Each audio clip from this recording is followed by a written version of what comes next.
Good morning to my all student. स्वागत है आप सभी लोगों का अपने ही चैनल एजुकेशन ऑफ नर्सिंग में। बेटा, इससे पहले वाली क्लास में भी हमने इम्यूनाइजेशन के बारे में ही बात की थी। आप लोगों को मैंने बताया था कि इम्यूनाइजेशन किस किस वीक पे कौन कौन सा वैक्सीनेशन करेंगे, रूट क्या रहेगा, डोज क्या रहेगा, साइट क्या रहेगा। मैंने सारी चीज़ों के बारे में आपको बताया था। आई होप कि आप लोगों को अच्छे से समझ में आया होगा। आइए एक बार छोटा सा रिवीजन कर लेते हैं कि इम्यूनाइजेशन कब से स्टार्ट करते हैं। एट बर्थ से स्टार्ट करते हैं। पहला वैक्सीनेशन जो था बेटा एट बर्थ में था। कितनी वैक्सीन हमने यूज की थी? 3 वैक्सीनेशन यूज की थी। फिर बच्चा हमारे हॉस्पिटल वैक्सीनेशन के लिए कब आया? 6 वीक पे आया, यानी कि 6 हफ्ते पे आया। और 6 हफ्ते पे हमने कितनी वैक्सीन लगाई थी? 5 वैक्सीनेशन लगाई थी। ठीक है, 5 वैक्सीन का यूज किया था हमने। देन इसके बाद से बच्चा कब आया हमारे हॉस्पिटल में? 10 हफ्ते में। तो 10 हफ्ते में हमने कितनी वैक्सीन लगाई थी? फिर देन हमने 3 वैक्सीनेशन लगाई थी। फिर दोबारा कब आया? 14 वीक पे। तो 14 वीक पे हमने कितनी लगाई? 5 वैक्सीनेशन की, यानी कि 5 वैक्सीन लगाई। यानी आपको याद रखना है 3 5 3 5। पहले 3 देन 5 फिर 3 फिर 5।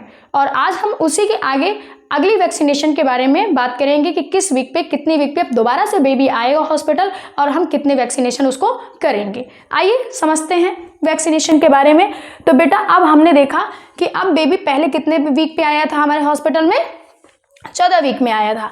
14 वीक में बेटा अब मंथ में आ गया, यानी 9 से 12 मंथ, 9 से 12 महीने के बीच में बच्चा आएगा और हम उसे थर्ड PCV देंगे। यानी पहले हमने 0 डोज दी थी, फिर हमने फर्स्ट दी थी, फिर हमने सेकेंड दी थी और आज हम कैसा दे रहे हैं? थर्ड डोज दे रहे हैं।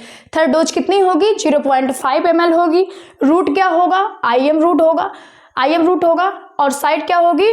वेस्टस लैटराइटिस मसल्स में इसको लगाया जाएगा। ठीक है, बाकी आप आगे मैंने आपको बताया था कि देखिए पूरा इम्यूनाइजेशन शेड्यूल आपके एट बर्थ से लेकर के 6 वीक तक डिपेंड है। अगर एट बर्थ से लेकर 6 वीक तक का आपको वैक्सीनेशन शेड्यूल याद हो गया तो आगे नीचे वाले शेड्यूल आपको याद करने में परेशानी नहीं होगी। फिर सेम वैक्सीनेशन है, बस 1-2 वैक्सीन चेंज है। ठीक है बेटा, तो यानी कि अब 9 से 12 मंथ में बेबी आया और थर्ड वैक्सीनेशन कौन सा हुआ? PCV third dose. कितनी डोज रहेगी? 0.5 ml रहेगी। रूट क्या रहेगा? IM इंट्रामस्कुलर रूट रहेगा। और कहाँ लगाएंगे? वेस्टरलाइटिस पे लगाएंगे। ठीक है, फिर कौन सी लगाएंगे बेटा? FIVP, ये भी थर्ड डोज लगेगी। इससे पहले जब हमारे 14 वीक पे बेबी आया था तो हमने इन दोनों की, याद रखना, इन दोनों की हमने सेकेंड डोज लगाई थी। तो अब हम 9 से 12 मंथ में हम थर्ड डोज लगा रहे हैं। ML बेटा वही रहेगा, डोज वही रहेगा, 0.1 ml रहेगा। सेकेंड में भी यही था, इंटरडर्मल ही रहेगा, राइट अपर आर्म में ही लगेगा। और इससे पहले भी आपने जो सेकेंड और फर्स्ट लगाई है डोज सेम है, रूट सेम है और साइड भी सेम है। याद रखना इन सब चीज़ों को। फर्स्ट हम MR लगा रहे हैं। अब इस चीज़ के लिए सुनो, पहले MMR लगता था जो पहला शेड्यूल था इससे पहले। अब जो प्रेजेंट में जो चेंजेस किए गए हैं, जो इम्यूनाइजेशन में कुछ चेंजेस किए गए, तो ओनली MR लगता है। इससे पहले बेटा लगता था MMR। MMR का मतलब मीजल्स मम्स रूबेला। अब यहाँ पे क्या है? मीजल्स रूबेला है। ठीक है, यानी कि क्या है? मम्स रूबेला है। ठीक है, यानी मीजल्स ही रूबेला है इसका। ठीक है, तो आपको ये सारी चीज़ें याद रखना है। मीजल्स रूबेला यहाँ पे लिख लो तुम लोग।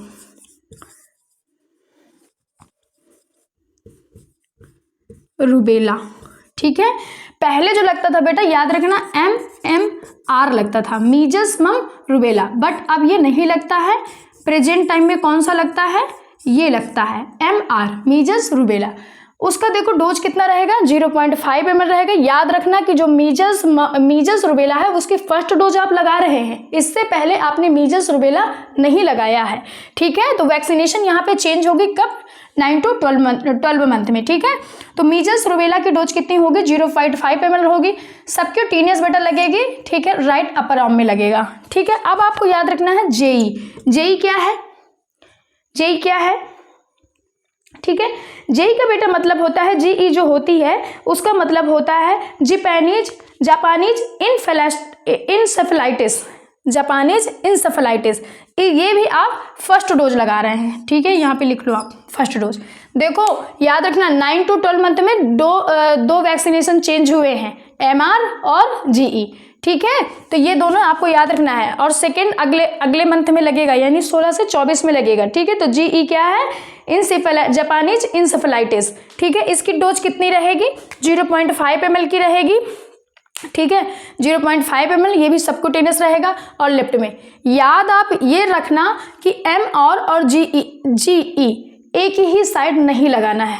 अगर आपने MR को राइट लगाया है तो इसको लेफ्ट लगाना है, अगर MR को आपने लेफ्ट में लगा दिया है तो GE को आपको राइट में लगाना है। ठीक है, सबक्यूटेनियस रहेगा। यहाँ पे राइट है अगर MR तो GE कौन सी रहेगी, लेफ्ट अपर आर्म में रहेगी। ठीक है, अब आपको ये याद रखना है।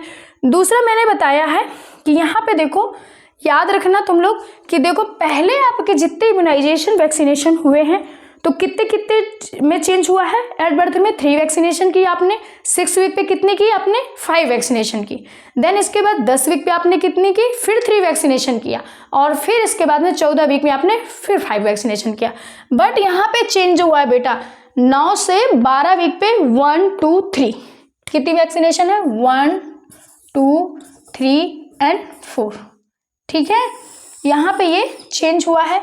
आपको अब 9 से 12 मंथ में कितनी वैक्सीनेशन लेनी है, 4 वैक्सीन लेनी है। कौन कौन सी, PV third, FIPV third, MR first, GE first. ठीक है, ये सारी चीज़ें आपको याद रखनी है। फिर बेटा ये 16 से 24 मंथ में जब बेबी आएगा तो ये आपकी OP, ये आपका बूस्टर डोज रहेगा। कौन सा डोज, बूस्टर डोज रहेगा। ठीक है, बूस्टर डोज रहेगा। देखो यहाँ पे ये फर्स्ट था, यहाँ पे ये सेकेंड आया। मीजल्स रूबेला के सेकेंड डोज यहाँ पे देंगे। देख लो डोज सेम है, डोज सेम है। जो आपका जापानीज सेपेलाइटिस है ये देखो, इसका यहाँ पे फर्स्ट है, यहाँ पे सेकेंड है, बट डोज सेम है। ठीक है, यहाँ भी सबक्यूटेनियस था, यहाँ भी सबक्यूटेनियस है, वहाँ भी सबक्यूटेनियस था, यहाँ भी सबक्यूटेनियस है। राइट में अगर वो लगा है, अगर MR आपका राइट में लगा है तो GE किस में लगेगा, लेफ्ट में लगेगा। और अगर MR आपका लेफ्ट में लग गया है तो GE किस में लगेगा, राइट में लगेगा। ठीक है, ये आपका DPT, यहाँ याद रखना ये भी बूस्टर डोज रहेगा। अब इसके बाद से DPT का वैक्सीनेशन नहीं होगा। ठीक है, बूस्टर डोज रहेगा।